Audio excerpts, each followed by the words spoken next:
On April 13th, 2021, in Racine, Wisconsin, everything seemed normal until Officer Smith decided to pull over a vehicle.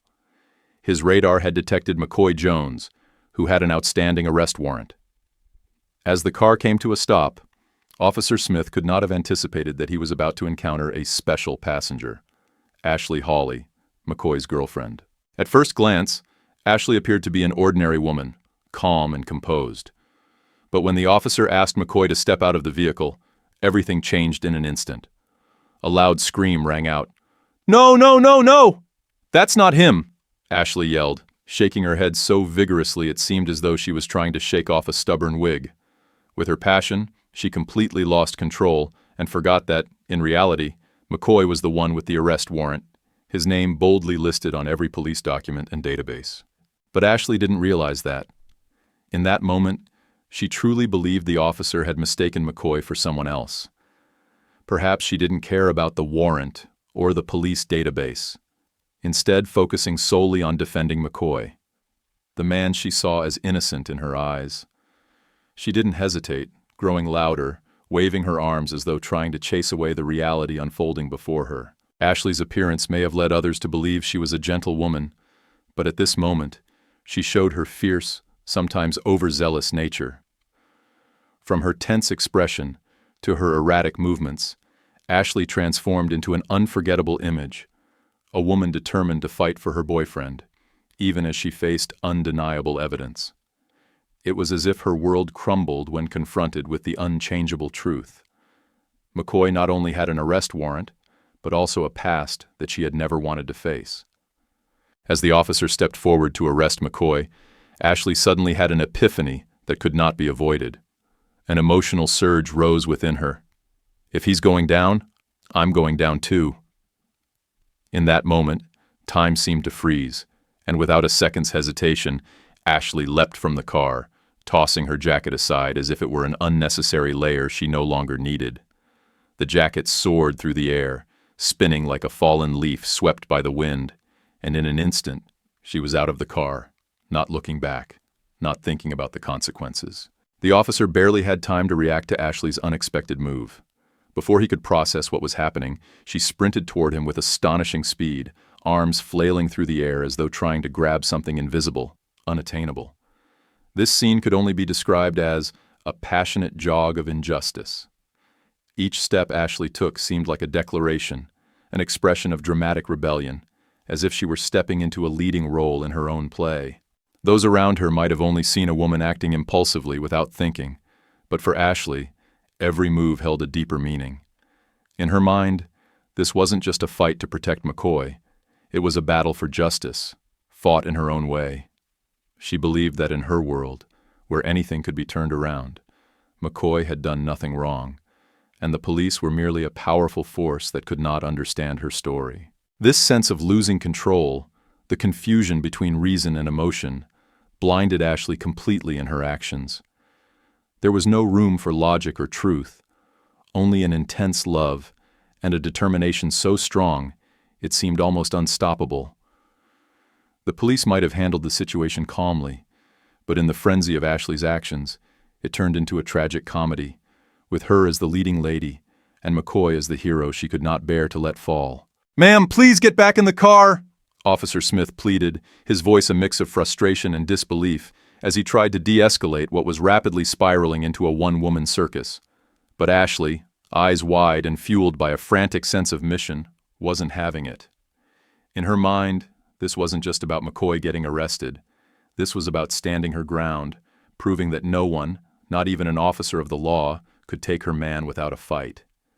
She wasn't going to sit idly by, watching helplessly. No, she was ready to defend McCoy with the ferocity of a mother bear protecting her cub, no matter the consequences.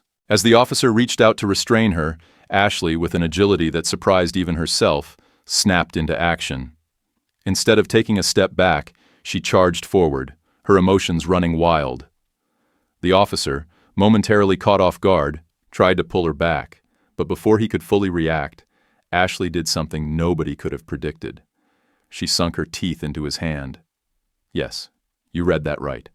Ashley Hawley, in the heat of the moment, delivered a literal bite. as if she were auditioning for a role in the next Jaws movie. Ow! What the? Officer Smith yelped, the sudden shock of pain flooding through his body. It was as if he had stepped into the ring with a rabid animal rather than a woman defending her partner. Ashley's bite wasn't a quick snap, it was a determined clamp, as if she were trying to stake her claim on McCoy's freedom with every shred of her being.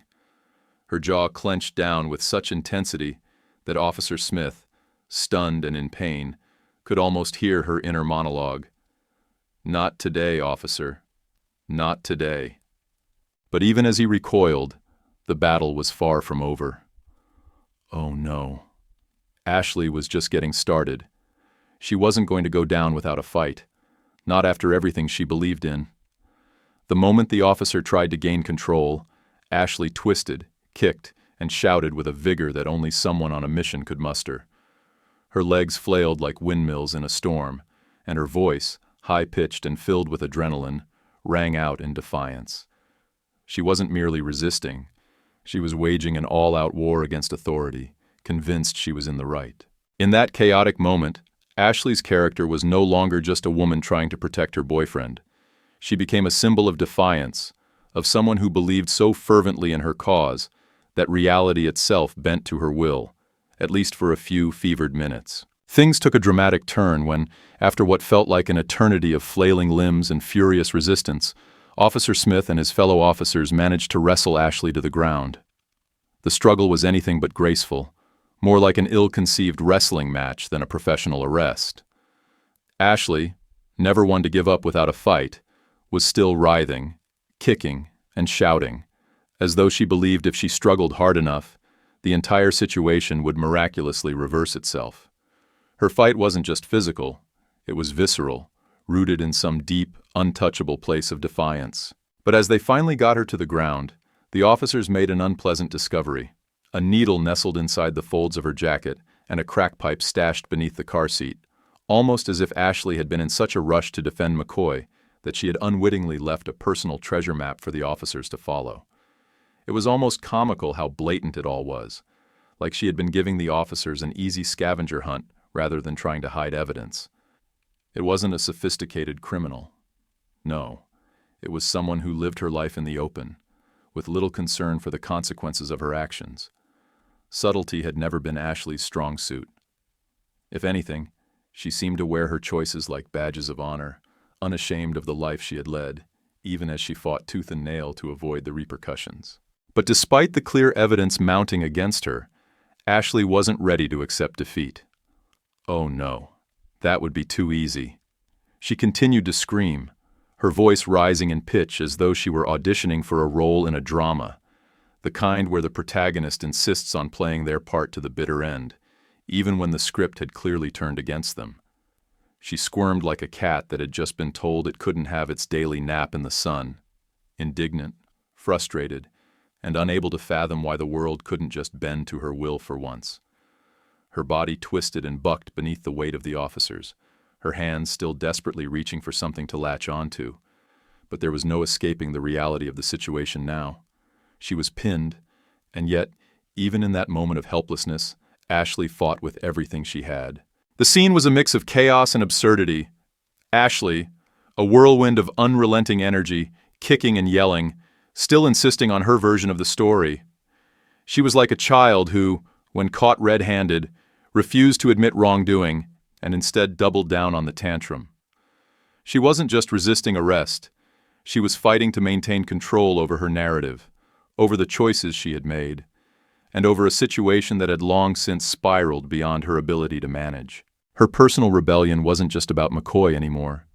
It had become about her, about a woman who refused to let go of the last shred of power she thought she had. In Ashley's mind, surrender was never an option. She wasn't going to just accept the consequences of her actions, not when she had been so certain that she was in the right. Even now, as the officers began to cuff her and the evidence stacked up, Ashley continued her defiance, every scream and squirm a final attempt to rewrite the ending of her own story. But there was no rewriting this one. The officers had the upper hand, and Ashley, despite her best efforts, was beginning to realize that her fight was over. As the officers finally managed to haul Ashley into the police vehicle, She made an abrupt and highly theatrical declaration that seemed as out of place as a Shakespearean monologue in the middle of a traffic stop. "My ribs! I think they're broken!" she cried out, her voice dripping with over-the-top distress. It was as if she had just been cast in a dramatic role, and she was playing it to the hilt, delivering the lines with all the gusto of a soap opera star who had just learned of a long-lost twin. The truth? Her ribs seemed perfectly fine. In fact, she hadn't shown any sign of injury during the scuffle. But why let that little detail get in the way of a good performance? Ashley's flair for dramatics was something to behold. It wasn't just about the pain she wasn't feeling. It was about the spectacle, the attention, and the emotional charge that came with every exaggerated gasp. She cradled her torso as though it were made of fragile glass, her face contorting in expressions of anguish so overdone that even the officer rolling his eyes behind her back might have been impressed. "And my face, my poor face," she continued, somehow managing to make it sound as if she had just been in a high-speed car crash rather than a scuffle on the ground with a police officer. The phrase "poor face" seemed to roll off her tongue as though it had been rehearsed in front of a mirror for hours, just waiting for the right moment to shine. Her complaints weren't just entertaining. They were absurdly captivating, like a car accident you couldn't look away from. The more Ashley ranted, the more it became clear that she wasn't just upset about the situation. No, she was savoring it, turning every second of it into an opportunity for dramatic flair. She wasn't just a woman in the back of a police car. She was the victim of an unjust system, a heroine trapped in a villainous plot, and she was determined to make everyone else believe it.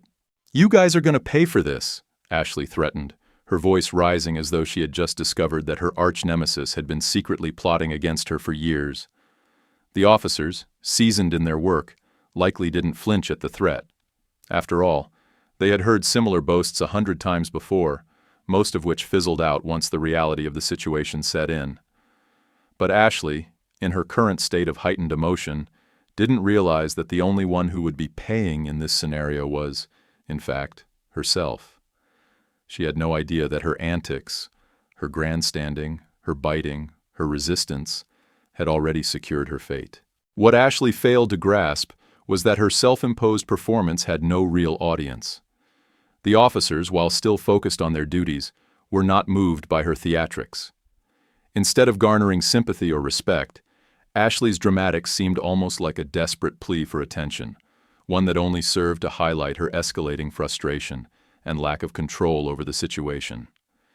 It was a desperate attempt to shift the focus from the actions that had led her to this point, her resistance, her fighting, her involvement with McCoy, to a fabricated narrative of victimhood that, quite frankly, was far more suited to a primetime drama than the cold metal of a police vehicle. As the officers drove her to the station, Ashley's outbursts became nothing more than background noise, a faint echo of someone who had once believed she could control the narrative, but had ultimately found herself on the losing side. She wasn't a heroine in her own story anymore. She was simply a woman whose impulsive choices had caught up with her, and her exaggerated complaints about broken ribs and a bruised face were no match for the cold reality of the consequences that would soon follow. Later, when Ashley found herself sitting in a courtroom, a place where the drama she'd manufactured on the streets could no longer shield her from reality, she pled guilty to battery, resisting arrest, and possession of drug paraphernalia. It was a bittersweet moment for Ashley, one that was far less glamorous than she might have hoped. The courtroom, stark and unyielding, offered no space for her usual flair for the dramatic. The judge, having likely heard more than his fair share of defendants trying to spin their own narratives, was unimpressed by Ashley's theatrics. He had already witnessed her performance in the police car, the over-the-top wailing about broken ribs and the tortured cries over her poor face. The absurdity of it all seemed lost on Ashley, but not on the judge. He had seen it all before: the deflection, the victim complex, the frantic grasp for sympathy in the face of undeniable accountability. The judge, maintaining an air of practiced calm, issued his verdict: 2.5 years of probation. It was a sentence that would keep Ashley tethered to the law, but still offering her a semblance of freedom that she would no doubt find difficult to navigate, given her history of resistance to authority. The judge probably thought that probation would serve as a reality check, a reminder that actions have consequences, but in typical Ashley fashion, it didn't seem to faze her. The probation was framed as an opportunity for Ashley to make amends, but given her track record, the chances of her adhering to its terms were slim at best. Then came the irony. If Ashley violated her probation, she would face 2 years and 3 months in prison. The reality of a potential prison sentence was an unexpected twist, a plotline that Ashley clearly hadn't anticipated when she'd first decided to play the role of the wronged, overdramatic heroine. Here was the crux of her situation. She had managed to dig herself into a hole so deep with her own antics that the consequences of her rebellious performances were now staring her in the face. The irony was hard to miss. By attempting to dodge the system with theatrics, she had inadvertently ensured that her freedom was now directly tied to her ability to toe the line. Her freedom was no longer an open-ended script where she could improvise and act on impulse. It was a tightly written script where every misstep could cost her dearly. The moral of the story? Well, it wasn't just about the obvious, don't mess with the law, though that part was true enough. More importantly, it was a cautionary tale about the dangers of self-sabotage through overconfidence. Ashley had believed she could manipulate the situation with her performance, that she could talk and scream her way out of real consequences. She hadn't just tried to get away with breaking the law, she'd also tried to frame herself as the victim in a drama where she was clearly the antagonist. But life doesn't work like a TV show, and her insistence on playing the lead role of a martyr had only resulted in a very different script than the one she'd envisioned. If Ashley had learned anything from her encounter with the law, it might have been that sometimes, when you're caught in a situation of your own making, no amount of theatrics can save you. The judge's sentence was a sobering reminder that the court of law didn't need her drama to make its decision. It was simply a matter of facts, and Ashley's were not in her favor. She would have to face the consequences of her actions, one way or another. The stage had ended, and real life was about to begin, with no rehearsals or second takes. And as for McCoy? Well, after all the dust had settled and Ashley had been wrestled into the back of a squad car, McCoy was promptly arrested for his outstanding warrant. But by the time he and Ashley were both processed, McCoy was probably sitting there, his mind racing, trying to weigh the severity of his own legal troubles against the chaos his girlfriend had just unleashed. He'd come into this traffic stop with one problem: an active warrant. Now, thanks to Ashley's rescue mission, he had an entirely new set of issues. McCoy couldn't help but wonder, was it worse to face the charges for the warrant, or to deal with the aftermath of Ashley's full-throttle, no-holds-barred attempt at saving him? He probably found himself contemplating the fine art of balancing between a broken relationship and the looming threat of a lengthy jail sentence. One could almost hear his internal dialogue. I can't believe this is happening. But at least now I've got a new problem to focus on. While McCoy had originally thought this traffic stop was going to be his only headache of the day, it quickly became clear that Ashley's dramatic turn on the stage had transformed his legal troubles into something far more complicated. He might have even found himself, in a rare moment of clarity, thinking that, in some twisted way, Ashley's fiery defense of him was almost more of a burden than his initial warrant. But hey, at least they were in it together now, both stuck in the same mess, with no one else to blame but themselves. As the officer's paperwork grew, McCoy probably wondered if he should have just gone with the flow of things. Then again, how could anyone have predicted that Ashley would take ride or die to such an extreme? The real question was, who was going to get out of this mess first? McCoy with his charges, or Ashley with her probation? Either way, they were both in for a wild ride. So, the story of Ashley and McCoy ends with an ironic twist. Ashley, with her unimaginable dramatic antics, finally realizes that playing games with the law doesn't always work out in your favor. Both she and McCoy are left to face serious consequences. But in this moment, McCoy might feel like he's trapped in a battle he never signed up for. The lesson to be learned from this story is, sometimes impulsive actions and momentary emotions only make things worse. Facing problems calmly and taking responsibility can help lighten the burden, rather than resorting to extreme measures to fight everything. Additionally, no matter how much you want to protect the one you love, overdoing it can sometimes just make things more complicated and difficult. And ultimately, no one can escape the truth. The law may not be entertaining, but its consequences are anything but a drama.